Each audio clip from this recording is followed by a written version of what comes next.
So who are you and what's your claim to fame? I'm Chris. And I'm Jim. And we call ourselves Geeks on Tour because we both have been computer geeks for many, many years, and now we live in a motorhome. And we tour around the country teaching. Yeah, we are the geeks who teach. You know, everyone knows some geeks, but we're a little bit different. Chris had a computer training center back in Florida and started that in 1983. I was only 3 or 4 at the time. Very young. Yeah. But I used to work for Chris, and he still works for Chris. Yeah. And so you do seminars at RV rallies and campgrounds, and what are RVers most interested in? Well, pictures. Pictures are one of the big things. People take hundreds and hundreds of pictures as they're traveling, and then they completely lose track of them. So one of the things that we teach is a program called Picasa, which is free software, and it helps you organize and make your pictures look better, and then share them with web albums and on the blog. And there's a lot of RVers out there with blogs today because they learned from us. That's something I'm real proud of. And maps. They all want to know about maps, and that's really a cool thing with the technology out there now with Google Maps and some of the apps that are available, and getting connected and staying connected with family and friends and being able to share that stuff. How many RVers have blogs?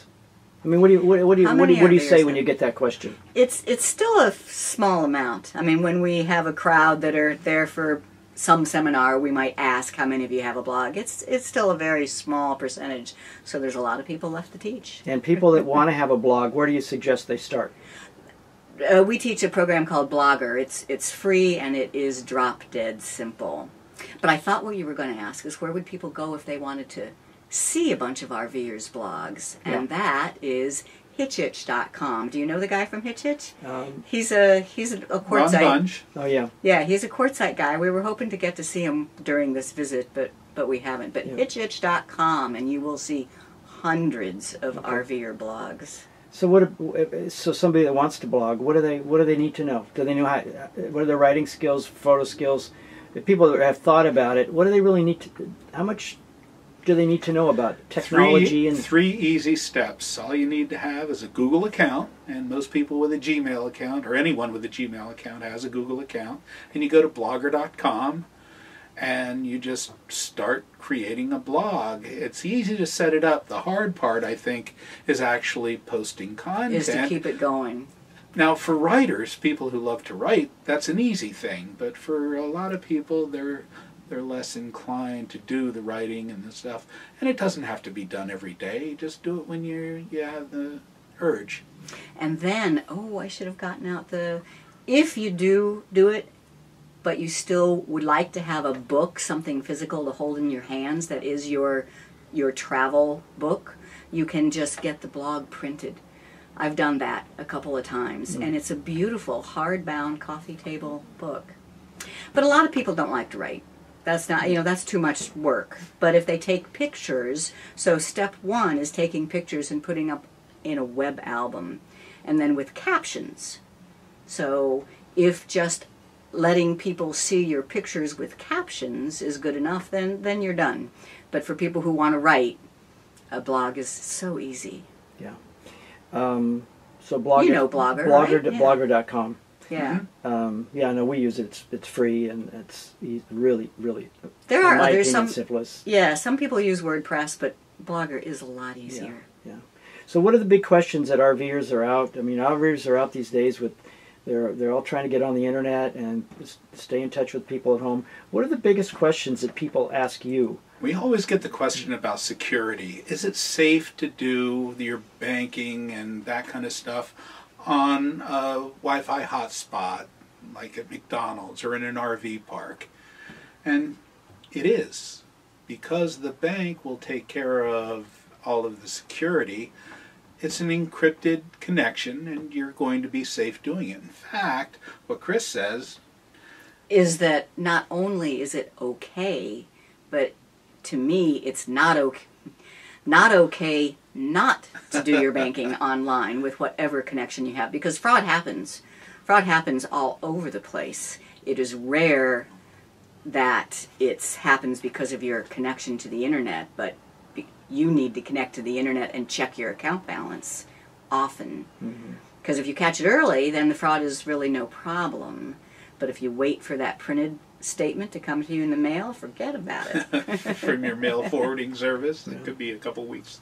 So you can, nowadays, you can pretty well run your finances online, can't you, with credit cards and banking? And I mean, is there... The only thing that I have to use our mail for is the IRS. Oh, yeah. For some reason, they don't do anything online, but... You can't pay with a credit card to the IRS, huh? I guess you probably could, but the forms that we need to fill out as business, for your business, as a business, they want those in paper. We can file. Yeah, everything gets filed online, but if they communicate to us for something, it comes via mail. So where do you, you're on the road all the time, where's your address? Our address is a mail forwarding service, St. Brendan's Isle Mail Forwarding Service in Florida. We are Floridians, and that's where we sold our house and we got on the road. So domicile is a big question a lot of people ask, and South Dakota and Texas and Florida are probably the three most popular domiciles for full-timers. It just made sense for us to be from Florida. We call Fort Lauderdale our home base. That's where we're from. That's where the grandkids are, and family and other friends. And we love to scuba dive, so that's something that we can do there. Florida's about the only place for scuba diving in this country. Or comfortable, for warm water scuba diving, anyway. So when you talk about Florida, South Dakota, and Texas, and why would those be advantageous over... what are the advantages? Briefly. Yeah. Well, the main thing is no state taxes. That's, if income tax. If you can say you live in any state, one of the first categories that you look for is a state that has no income tax. And then there's other things like vehicle registration, and some states require that you go to the state to register, whereas Florida you can do it all online. So there's a variety of factors like that. But there are other people, lots of blogs that deal with that part of full-time RVing. And your business model is that people subscribe to your website, and then there's all these tutorials where they can learn about all these things related to technology. Is that right? Exactly. geeksontour.com is our website. And if you go there, there's 3 buttons at the top. One of them is sign up for the free newsletter. So a lot of people just subscribe to our free newsletter. And when at some point in time they say, yeah, that's something I really want to learn, then they'll become a member on our website, which gives them access to tutorial videos on the specific topics, like Picasa and Blogger. And now, how to use these things. This is becoming the big... This is becoming the big thing. So we've even changed our tagline from computer training for travelers to technology training for travelers, because computers don't have much to do with it anymore. And now we have a live show every week on Sunday at 2 Eastern Time, where we teach about and learn about these devices. So we have a beginner's lesson with iPads and Android devices about something that we think is important for new people to learn. And everybody is new at this. They haven't been around that long. And you find more people all the time that are getting on the internet through smartphones and tablets rather than desktops. Is that changing? I think that's the general trend, is to get away from the laptops and certainly the desktops for travelers, and getting into the mobile devices, the tablets and the smartphones. And it's just a great small tool to be able to access data or the internet.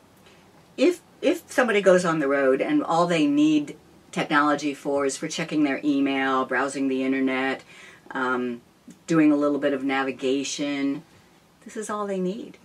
They don't even... We have talked to several people that have a smartphone, maybe they have a tablet, and don't take a computer with them at all anymore. Now there still are really good reasons to have a regular laptop or computer, either a Mac or a PC. And the main thing that we say is for managing your pictures. For Picasa, you still need a computer if you want to work with your pictures. And it's nice to have that big screen for planning your travels if you want to have a big map and to do your planning. I think it's nicer on a laptop. So people are getting online through their smartphones. Explain, I mean, there's Wi-Fi, there's using your smartphone, there's air cards. Explain the main choices that RVers have. They're out there getting online, traveling around. What are their options? The three main options, and this is still true, if you want to be connected anywhere, even out in the boonies, you need satellite. That's expensive and it's not very fast, but it's reliable.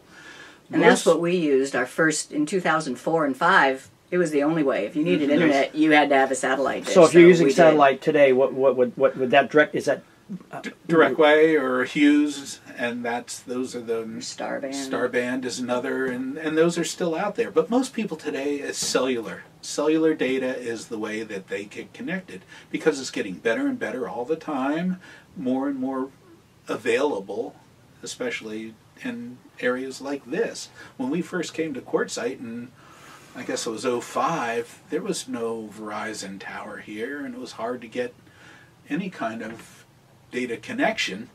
Now it's amazing how fast and good it can be in different places. Now it does get overloaded when there is a big rally or a big group like the big show here, but it isn't. It's still pretty good. And when we ask for a raise of hands, like at your RVtravel get-together the other day, 80% of people use Verizon to get it connected to the internet on the road. Yeah, they have the best overall nationwide coverage, and from what I just read this morning, they have the best satisfaction overall. Although AT&T is coming up there, so we have our smartphone is on the Verizon network, our iPad is on the AT&T network, and either of these devices we can turn into hotspots for our computers to share their internet. So we're usually using Verizon, but there were a couple places up in Washington State this summer where Verizon wasn't very good and AT&T was. So. Now, you do have data limits on a lot of these connections, so you have to manage that one way or another, or buy more gigabytes of data.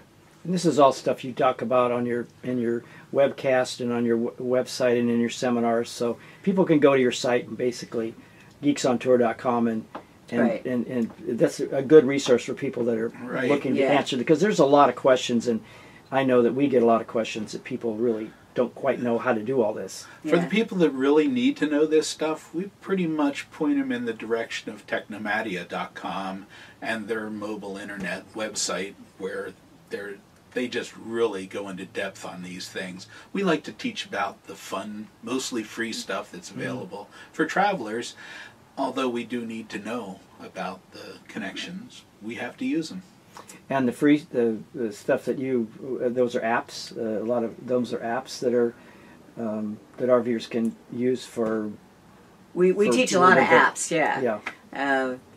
So apps on the phone, but there's a lot of things you can use your phone for without an app, and that's something we think people need to know too. There's stuff built in. Yeah, we didn't get to the third part, and that's Wi-Fi. Wi-Fi is available in a lot of places, a lot of RV parks, a lot of libraries, McDonald's or fast food joints will have Wi-Fi free, and sometimes it's very, very good. But then there's that security issue, which we don't think is that big of an issue, but a lot of people do.